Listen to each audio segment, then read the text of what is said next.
Y para algunos si mancaba, Aruba Tourism Authority está siguiendo tour desarrollo ronda Zika de cerca. Da un total de 33 países ronda mundo tiene enfermedad aquí, entre otros nos países vecinos de Latinoamérica, pero también nos islas de Rumán Corsau. Te ainda Aruba no tem caso confirmado, pero se nota quita que o mestre está preparado e está claro para o momento que o caso aqui apresentar. Está quase impossível para nós escapar de Zika, mirando com cerca nós está e quanto turista está vindo todo dia nos islas fora de destinação aí. Aruba Tourism Authority atendeu uma reunião junto com a organização de hotel de nos islas está ahata, a escucha de expertos do Departamento de Salubridade Público riba o último desenvolvimento ng ronda de enfermidade aqui, que está ocasioné e como por prevenir. Está conhecido que não tem cura para Zika, mas tampouco não tem nem para dengue, nem para chikungunya.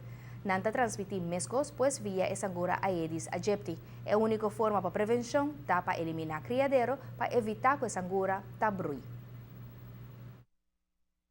Quero agora que diferente informação também mais adiante, pero ata seguro também que sabe mais com luna acaba, de maneira bastante intensiva internamente. Nós temos diferente rol de lo que se trata é aqui. Uninanta seguro salvaguardar com a posição e imagem de marca Aruba, da guarda projetar internacionalmente de maneira correta no caso aqui. E isso aqui tinha a ver também com informação correta.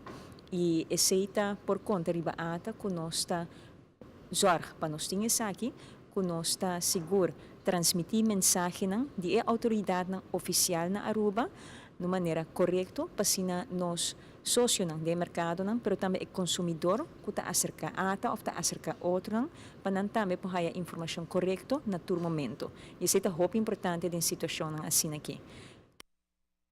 A Tourism Authority está em contato estreito com a instância governamental, pero também com o hotel para assim manda o mesmo mensagem e info de situação de Zika, status de Aruba e que o tour nos está fazendo para prevenir e evitar a enfermidade aqui.